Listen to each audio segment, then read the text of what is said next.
Et salut à toi, c'est Guillaume de la Blockchain. Très ravi même de te retrouver pour cette nouvelle vidéo, une vidéo inédite. Reste bien jusqu'au bout parce que de A à Z, je vais envoyer du lourd, vraiment des éléments qui sont pas mis en avant ou très rarement, mais tu jugeras par toi-même. Fais-moi confiance au moins et prends le temps. S'il faut, reporte à demain, c'est pas grave ou quand tu seras tranquille, mais ça vaut le coup. Au passage, navré si tu entends des voix de femmes. Il y a deux femmes et une petite fille pas très loin de là où je suis. Donc c'est normal si tu entends des voix. Alors, intelligence artificielle versus Bitcoin. Je spoil pas, mais on va voir pourquoi c'est peut-être pas aussi simplé que ça. IA face à Bitcoin. C'est peut-être pas aussi simplé. Je ne pense pas. Tu vas voir. Alors, déjà, un premier point que je mets en avant, c'est que l'IA favorisera toujours un réseau comme Liquid ou le Lightning Network de Bitcoin sur un virement SEPA. Est-ce que c'est bien favorisé par rapport à un virement SEPA.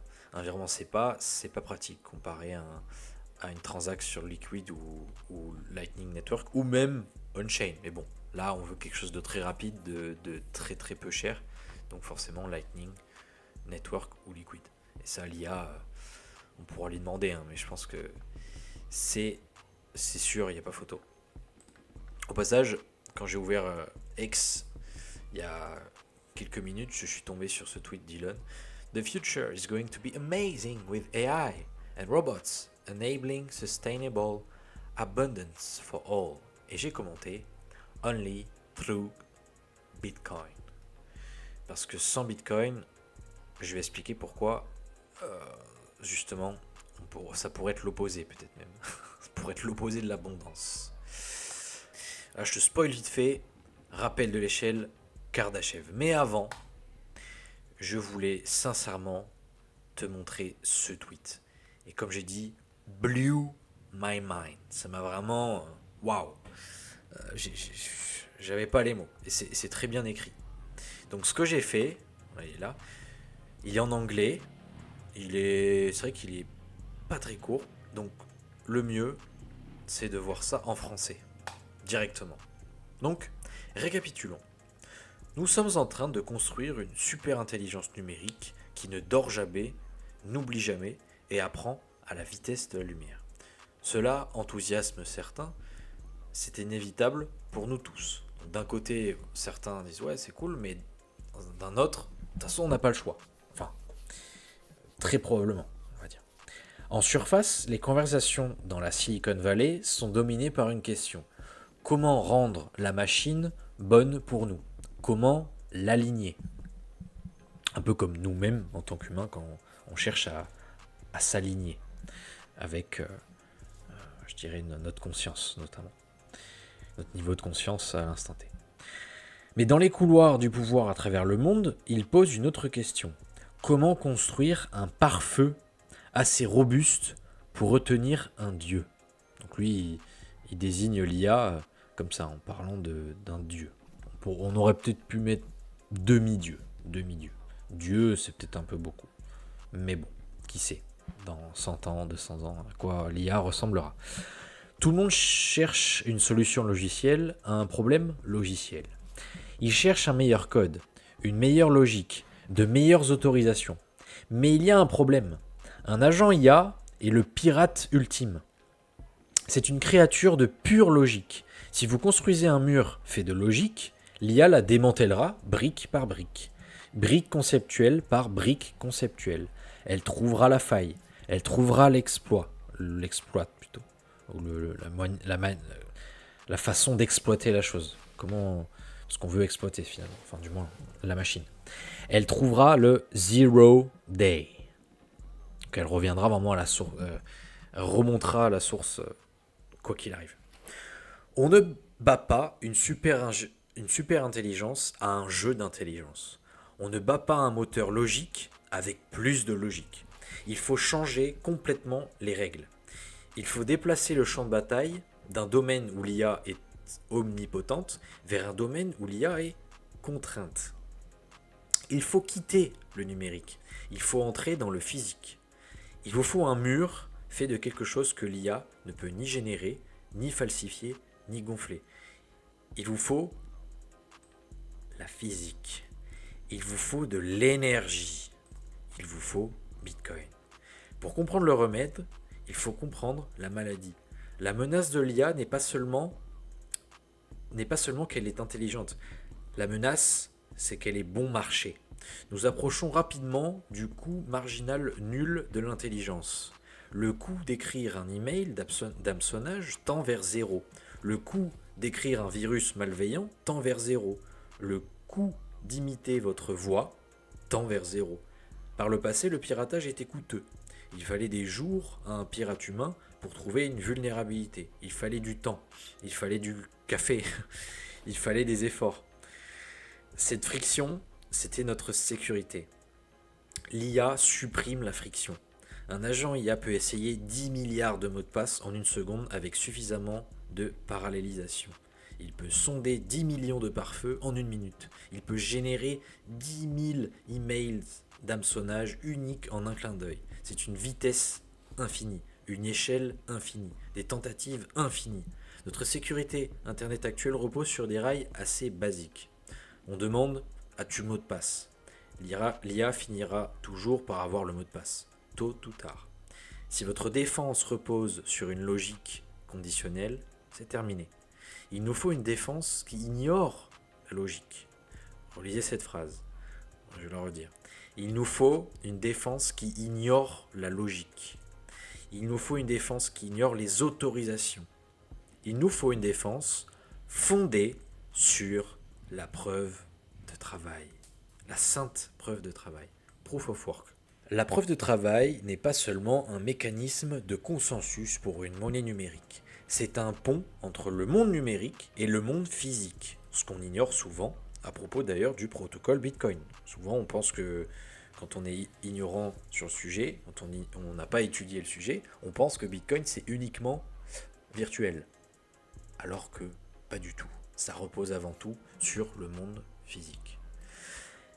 Elle dit, la preuve de travail, elle dit « Je me fiche de qui tu es, je me fiche de ton mot de passe. Ce qui m'importe, c'est que tu aies brûlé de l'énergie du monde réel pour arriver jusqu'ici.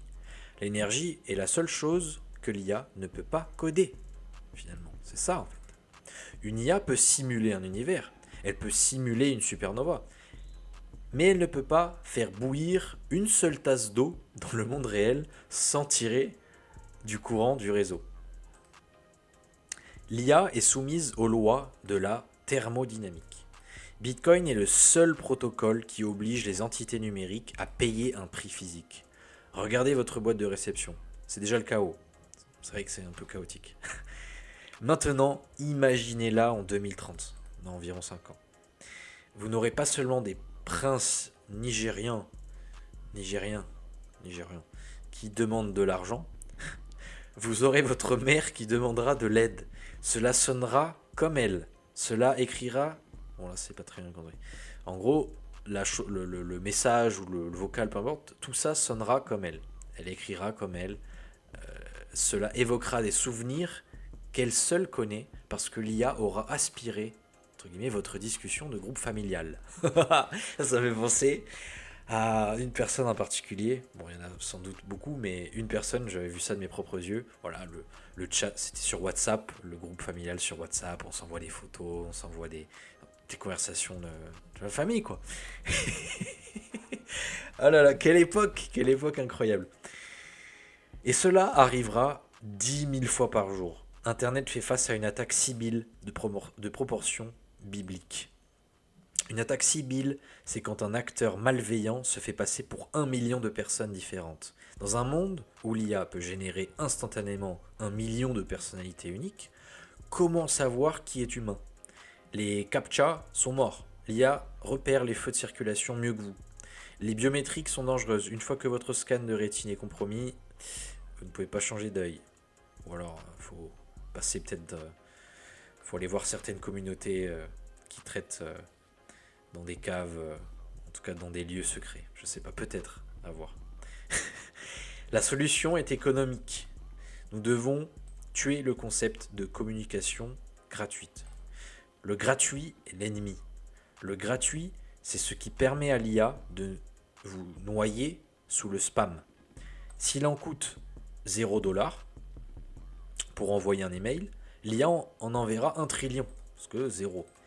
Mais si cela coûtait 0,0001$, et si chaque email, chaque tweet, chaque requête API exigeait un attachement microscopique de Bitcoin, par exemple, même un Satoshi, un sat, donc un 100 millionième d'un Bitcoin, une très petite fraction de Bitcoin.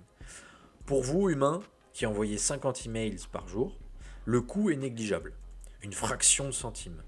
Vous ne le remarqueriez même pas. Mais pour l'IA veut envoyer 50 millions d'emails. Soudain, cette fraction de centime devient une facture de plusieurs millions de dollars. Parce que oui, il suffit que ce soit même une petite somme pour un email, mais si on veut en envoyer des millions, voilà. Pour l'IA seule, nous introduisons une taxe thermodynamique sur l'interaction. Vous voulez publier sur les réseaux sociaux ? Payez le péage. Vous voulez interroger la base de données ? Payez le péage. Vous voulez entrer dans le réseau ? Payez le péage. Cela détruit l'avantage asymétrique de l'IA. Cela force l'attaquant à se ruiner pour exécuter l'attaque. Nous défendons le réseau non pas en vérifiant des identités, mais en vérifiant des portefeuilles. Il nous faut une couche de vérité, truth layer. On appelle souvent Bitcoin une blockchain, mais c'est un terme technique. Un meilleur terme est chaîne temporelle ou time chain. D'ailleurs, je pourrais faire une vidéo sur le sujet, exclusivement sur ça. Pourquoi time chain et pas blockchain? Du moins, pourquoi ce serait plus approprié? Bitcoin crée un bloc toutes les 10 minutes. D'ailleurs, abonne-toi. Si c'est pas fait, go. Go. En plus, c'est gratuit. T'as pas à payer un Satoshi. Donc, Bitcoin crée un bloc toutes les 10 minutes. Il le fait inlassablement depuis 15 ans. Même bientôt 16 ans. Il crée une chaîne indestructible de causes et d'effets. Pour réécrire le bloc d'hier, il faudrait dépenser plus d'énergie qu'un pays de taille moyenne. Pour réécrire le bloc de l'an dernier, il faudrait dompter le soleil. C'est notre encre. À l'avenir, je vais vérifier. Oui, c'est bien ça. J'ai voulu vérifier, parce que ça, par rapport à ma lecture en anglais, ça me paraissait un peu particulier, mais c'est bien ça. Donc à l'avenir, chaque donnée humaine critique sera hachée. Donc le hachage, plutôt, je l'aurais écrit comme ça, pour que ce soit, c'est un anglicisme, mais bon, ça serait peut-être la hachée, et ancrée dans la blockchain Bitcoin. On prendra une empreinte digitale numérique des données, le hash, qu'on connaît bien, et on l'intégrera dans une transaction Bitcoin. Cela prouve l'existence, cela prouve le moment, cela prouve l'intégrité. Si une IA essaie de générer une fausse vidéo du président datant d'il y a 3 ans, nous pouvons vérifier la chaîne. Montre-moi le hash. Si le hash n'a pas été ancré dans le bloc 800 000, alors cela n'est pas arrivé. C'est un faux. Et oui. Bitcoin devient le notaire public du monde entier. C'est époustouflant quand même. C'est époustouflant. Il fournit une réalité objective externe que l'IA ne peut pas halluciner. L'avenir sera bruyant. Il sera inondé d'intelligence synthétique, il sera inondé de contenu infini, il sera inondé de mensonges infinis. Déjà qu'on en a pas mal, mais là ça va être pire, probablement. L'IA représente la force de l'abondance infinie. Et d'ailleurs, voilà, ça ne ferait pas de mal à Elon qui regarde ma vidéo. Qu'il apprenne le français peut-être, et qu'il la regarde. Ou qu'il lise ce tweet. Elle peut créer des quantités infinies de tout ce qui est purement numérique. Si vous essayez de combattre l'abondance par l'abondance, vous vous noyez. Et se noyer, c'est pas fun. Il faut combattre l'abondance par la rareté. Bitcoin représente la rareté absolue. L'offre est finie. Il n'y en aura jamais plus de 21 millions d'unités de Bitcoin. Donc ça fait 21 quadrillions de sats. De Satoshi, si je dis pas de bêtises. Vu qu'un Bitcoin, c'est 100 millions de Satoshi encore. C'est la seule chose dans l'univers numérique qui ne peut pas être copiée. Et oui, c'est la seule chose dans l'univers numérique qui ne peut pas être inflationnée. Ouais. Diluée, j'aurais dit, ou dévaluée. Voilà. C'est l'objet immobile face à la force irrésistible de l'IA. D'ici 2030, nous ne verrons pas Bitcoin seulement comme de l'or numérique, c'est con, nous le verrons comme le seul sol ferme dans un monde liquide. Ce sera le filtre de nos emails. Alors après, ce sera en 2030, un peu avant, un peu après, bon, c'est discutable évidemment, mais bon, c'est l'idée. Ce sera le filtre de nos emails, ce sera l'encre de notre histoire, ce sera le bouclier de nos réseaux. L'IA sera brillante, elle sera rapide, elle sera quasi divine. Bon, merci, j'aime mieux. Mais elle sera impuissante face au mur, parce que le mur est fait d'énergie, grâce à Dieu. Alhamdulillah, comme on dit. Et le mur est payé en travail. Construisez le mur. Thermodynamique. Crédit à Jason P. Lowry pour l'idée. Je l'ai sans doute prononcé un peu mal. Sauf Jason. Elle en a déclenché plusieurs autres que je développe dans un post plus long. Ceci n'était plus qu'un coup de gueule en attendant que Codes se mette à fonctionner. Ce qui fait d'autres posts ailleurs. Mais c'est quand même formidable. J'espère que donc déjà cette lecture a été agréable pour toi. J'ai pas trop bafouillé, ça va. Et donc maintenant, partons un peu plus loin encore. J'avais un petit peu spoil. Rappel donc de l'échelle Kardashev. Si tu sais pas ce que c'est, voilà. T'as type 1, planétaire. Là, on est entre 0.72 et 0.75. Donc on n'est même pas encore au type 1. On n'est pas arrivé à 1. Donc c'est maîtrise de toute l'énergie disponible sur une planète. Climat, océan, géothermie, solaire globale. Type 2, stellaire, exploitation de la totalité de l'énergie d'une étoile, par exemple via une sphère de Dyson. Type 3, galactique, exploitation de l'énergie à l'échelle d'une galaxie entière. Et j'en connais un, et entendre ça, ça le ferait frissonner. Il y a aussi les deux autres types qui sont spéculatifs. Ces deux autres types. Il y a le type 4, universel. Donc ce serait exploiter l'énergie de tout l'univers observable, manipulation des structures cosmiques à grande échelle, je ne sais même pas trop ce que ça veut dire, utilisation de l'énergie du vide, trou noir supermassif. Wow.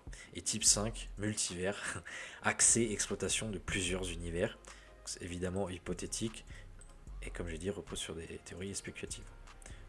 Parce qu'on parle de dimensions supplémentaires, mais surtout on parle de maîtriser, c'est-à-dire on parle d'être multidimensionnel aussi. Et ça, waouh.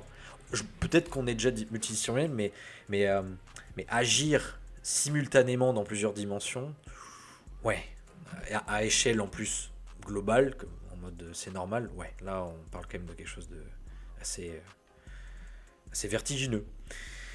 Donc voilà pourquoi, et ça c'est vraiment très important à comprendre, voilà pourquoi la capitalisation de BTC tend vers l'infini. Certaines personnes ne comprennent pas ça. Attendez, mais comment ça Bitcoin en 2033, son fair price, il sera $1 million.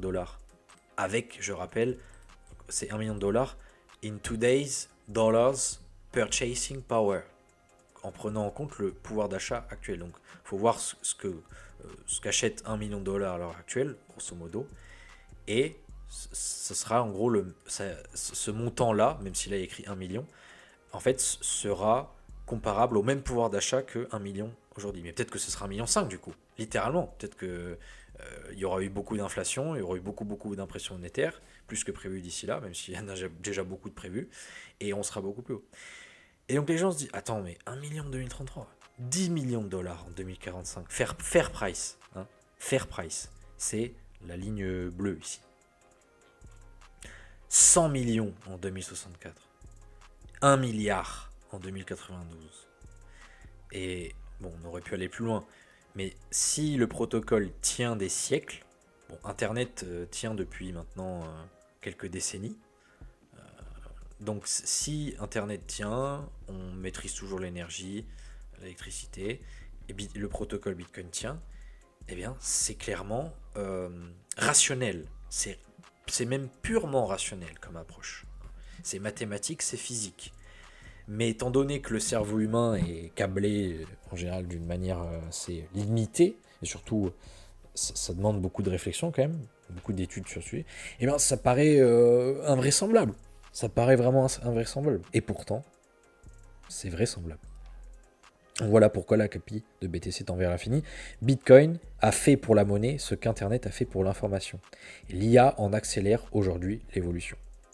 En réalité, écoute bien, Ils sont appropriés l'un à l'autre. Il n'y a pas de versus. L'un versus l'autre. Il n'y a pas d'opposition, mais plutôt coopération. Selon mon humble avis, bien sûr. Donc, c'est fantastique. Bien sûr, à moins qu'on embrasse l'immortalité, perso, non merci. J'ai vu en plus le dernier post de... Comment c'est Brian Johnson ou je sais plus. Ouais, c'est bien ça, c'est Brian Johnson. J'avais lu ce post et franchement, c'est un gros malade. C'est un gros malade et j'ai commenté que l'immortalité... Après, c'est mon point de vue, hein, mais selon moi, après avoir lu donc son post, j'ai dit non, c'est la pire des choses qui puissent arriver, l'immortalité. Mince, je suis monté trop. C'est terrible en fait, c'est la pire des punitions. C'est la pire des punitions de rester dans son corps pour toujours. Waouh! Non merci, non merci. Pourtant, je suis bien dans ma peau, je suis en bonne santé, mais c'est pas ça le problème. Bref, c'était pas le sujet de la vidéo, je vais pas m'écarter trop du sujet. Mais tout ça pour dire que ouais, on verra peut-être pas les avancées voilà, forcément de l'année 2100, 2200 et plus. Mais déjà dans les prochaines années, prochaines décennies, si on est encore là, ça risque d'être vraiment très puissant. Et les générations futures, ouais, c'est difficile de se projeter. C'est déjà difficile de se projeter sur 5-10 ans, alors sur 20, 40, 100 ans. Ouais. Mais en tout cas, il y a du potentiel. Et encore une fois, sans Bitcoin, bon, je retrouve pas le tweet, mais il pose des trucs de dingue quand même. Il est en roue libre. Mais ouais, donc tout ça pour dire que l'abondance technologique, c'est bien, mais sans un moyen de stocker l'énergie, justement, avec une time chain, eh bien, c'est un ticket, c'est un aller simple vers le néant, en fait, vers la noyade totale. Et donc, c'est génial que Bitcoin existe, que le protocole existe, le protocole informatique soit encore là, et puisse nous permettre, justement, de matérialiser cette abondance et de la rendre possible, finalement. Voilà. C'est un peu comme si on avait un seau, un très très gros seau, on va dire.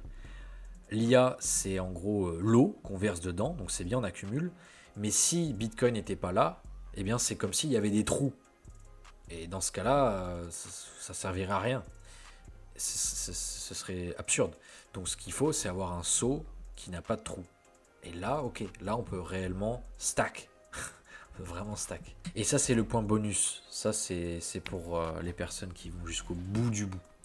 D'un point de vue spéculatif, sur le return on investment, le retour sur investissement, BTC reste la meilleure manière donc de capturer les avancées technologiques, car toute la valeur ajoutée, comme j'ai tenté d'expliquer avec l'image du saut, donc du progrès technique en général, dont l'IA, va être stockée en son sein.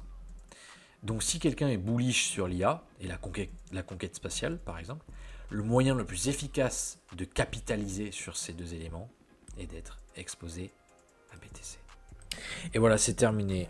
Je t'invite à commenter, à poser des questions. C'est un sujet passionnant. N'hésite pas. Mettre un j'aime, évidemment, si tu as apprécié. Et t'abonner si ce n'est pas déjà fait. Pour aller toucher plus de personnes. Pour que la paupérisation des humains soit amoindrie. Sur ce, je te souhaite une excellente journée, une excellente soirée, peut-être. C'était Guillaume de la blockchain. Et à ta liberté.